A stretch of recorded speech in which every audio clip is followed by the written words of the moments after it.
नमस्कार दोस्तों, उम्मीद करते हैं आप सब अच्छे होंगे, स्वस्थ होंगे, अपने पढ़ाई में मस्त होंगे। दोस्तों ये तो कंफर्म है कि 2025 में केबीएस की वैकेंसी आनी ही आनी है। लेकिन केबीएस की वैकेंसी के आने के पहले कुछ चीज़ें जो आपको कर लेनी चाहिए और अनिवार्य रूप से आपके पास ये सारी चीज़ें होनी चाहिए। तभी आप केबीएस का फॉर्म भरने के लिए एलिजिबल भी होंगे और तभी फिर आगे जाके आपका कहीं भी कोई चीज़ गड़बड़ नहीं होगा।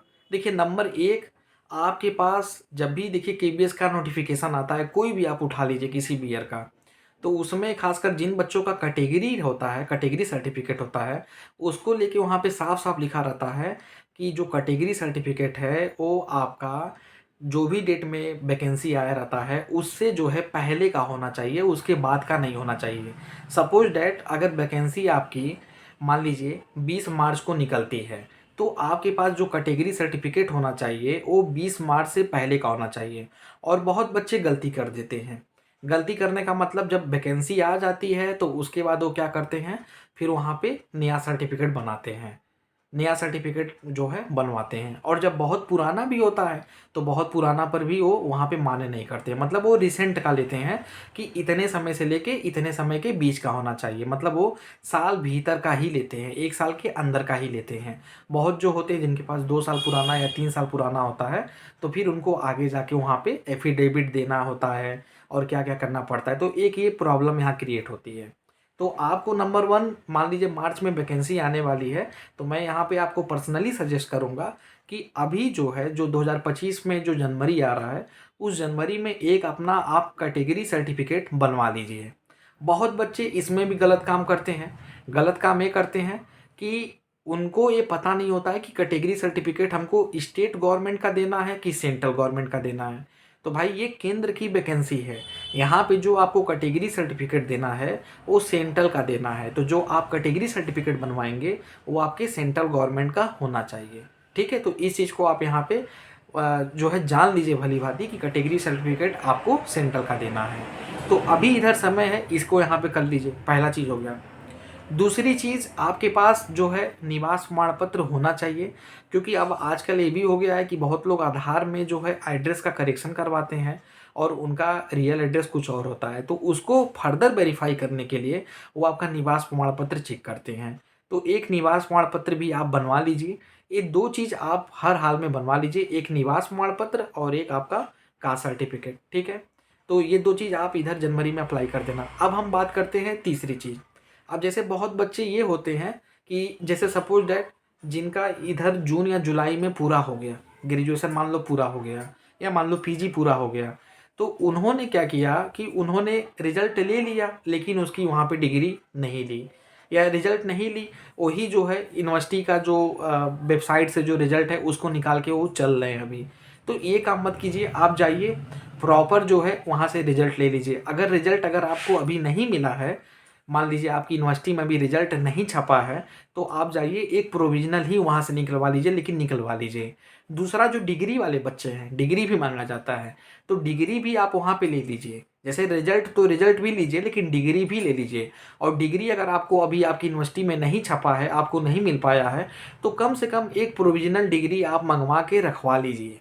आप यूनिवर्सिटी जाइए, उनसे वहाँ पे बोलिए कि हमको सर प्रोविज़नल डिग्री चाहिए, हमको प्रोविज़नल डिग्री बनवा के दे दीजिए। जैसे आपकी यूनिवर्सिटी अगर आपको 1 साल बाद दे रही है, 2 साल बाद दे रही है, तो वो वहाँ पे आपका वेस्टेज है। मान लो कि सपोज़ दैट आपने जून में जो है अपना एमएससी क्लियर किया है और आप जनवरी में यहाँ मार्च में आप फार्म भरने जा रहे हो और डिग्री आपको जो है 1 साल बाद मिलेगी, तो उसका वहाँ पे कोई उद्देश्य नहीं रह जाएगा। तो एक वहाँ पे आप प्रोविज़नल डिग्री निकलवा के अपने पास रख लीजिए, ठीक है? क्योंकि ये आपसे वहाँ पे रेफ़रेंस माँगा जाएगा फॉर्म भरने के टाइम, और हो सकता है कि वो बोलेंगे कि स्कैन करके यहाँ पे आपको जमा करना है, तो आपको जमा करना पड़ जाएगा। तो ये 2 काम करवा लीजिए।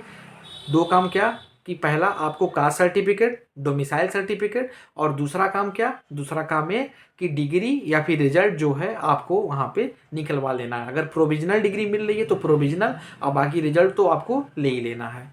तो ये 2 चीज़ हो गई। तीसरा काम, ऐसे बहुत बच्चे हैं जिनके आधार में कोई ना कोई करेक्शन रहता है या जिनका आधार जो है वेरीफाई नहीं होता है या मोबाइल नंबर से लिंक नहीं होता है।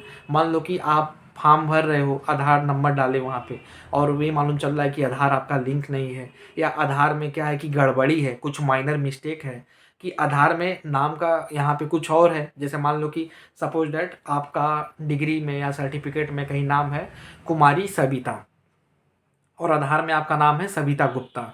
तो इन चीज़ों को जो है थोड़ा-थोड़ा वहाँ पे आप सही करवा लो। या मान लो आधार में ही कुछ नाम कुछ और हो गया है और डिग्री सर्टिफिकेट में कुछ और हो गया है, तो ये यहाँ पे मिसमैच नहीं होना चाहिए, क्योंकि ये अगर चीज़ें फँसेंगी तो फिर उसी के लिए आपको कोर्ट जाना पड़ेगा, दौड़ना पड़ेगा, वकील से मिलना पड़ेगा, एफ़िडेविट बनवाना पड़ेगा, वगैरह-वगैरह आपको बहुत ज़्यादा खर्चे पड़ जाएँगे।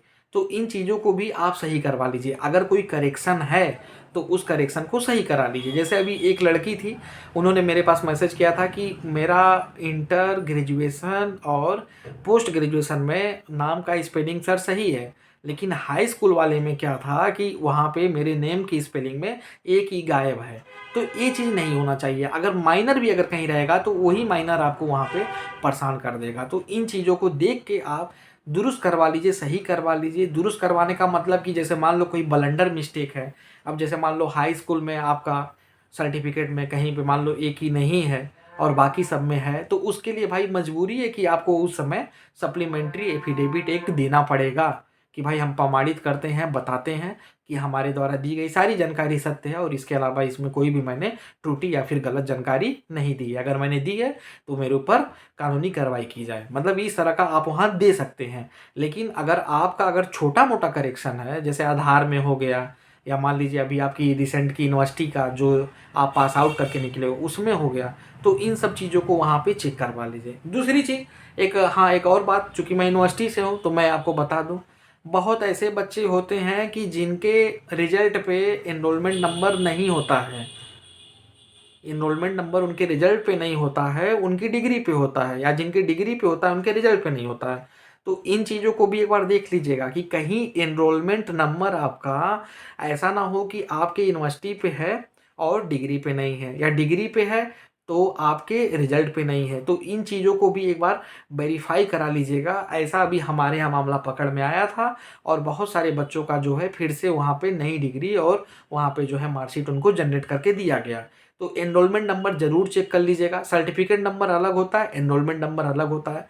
इसको वहाँ पे देख लीजिएगा कि आपकी डिग्री पे और आपकी मार्कशीट पे सेम एनरोलमेंट नंबर है कि नहीं है। इस चीज़ों को चेक कर लीजिएगा।